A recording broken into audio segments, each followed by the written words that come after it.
ఓం శాంతి. ఈరోజు అవ్యక్త BapDada Murali. Date 23rd 1969. Murali headline: 7 విషయాలు వదలండి మరియు 7 విషయాలు ధారణ చేయండి. అందరూ ఏ స్మృతిలో కూర్చున్నారు? ఏ దేశంలో కూర్చున్నారు? వ్యక్త దేశంలోనా లేక అవ్యక్త దేశంలోనా? అవ్యక్తుణ్ణి వ్యక్త దేశంలోకి తీసుకొచ్చారా లేక మీరు అవ్యక్తమయ్యారా?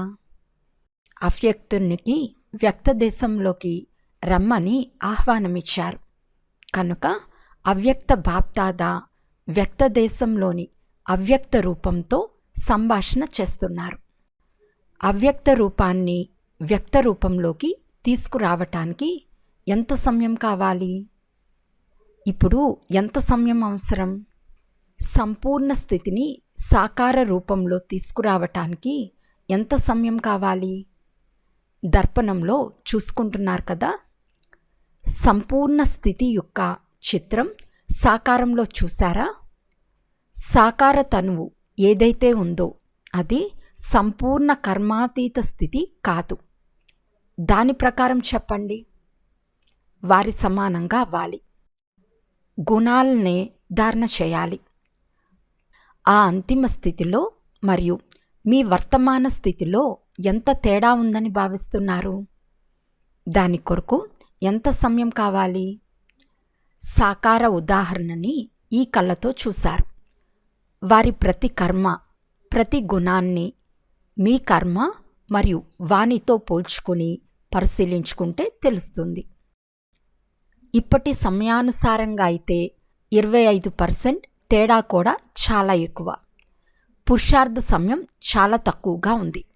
అందువలన మీరు ఎలా అయితే స్మృతిలో చాటు పెట్టుకుంటున్నారో వెనువెంటనే ఇప్పుడు ఆ చాటు కూడా పెట్టుకోవాలి.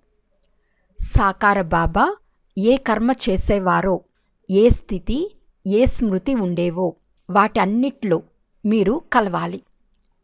మంచిది. ఈరోజు కుమారీలకు పరీక్ష తీసుకుంటున్నాను. అందరూ ఏదైతే పురుషార్థం చేస్తున్నారో దానిలో ముఖ్యంగా 7 విషయాలు ధారణ చేయాలి మరియు 7 విషయాలు వదలాలి. అవి ఏమిటి? వదలవలసినవి అయితే అందరికీ చెప్తున్నారు. పంచ వికారాలు మరియు వాటితో పాటు 6వది బద్ధకం మరియు 7వది భయం. ఈ భయం కూడా పెద్ద వికారం.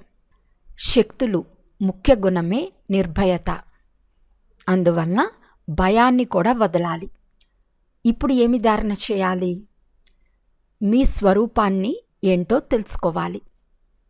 కనుక స్వరూపము, స్వధర్మము, స్వదేశం, సుకర్మ, స్వలక్ష్యం, స్వలక్షణాలు మరియు స్వదర్శన చక్రధారిగా అవ్వాలి.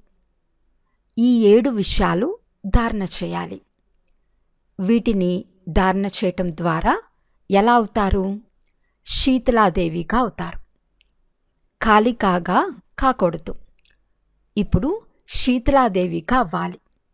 వికారాలపై కాళికాదేవిగా అవ్వాలి. అసురుల ఎదుట కాళికాగా అవ్వాలి.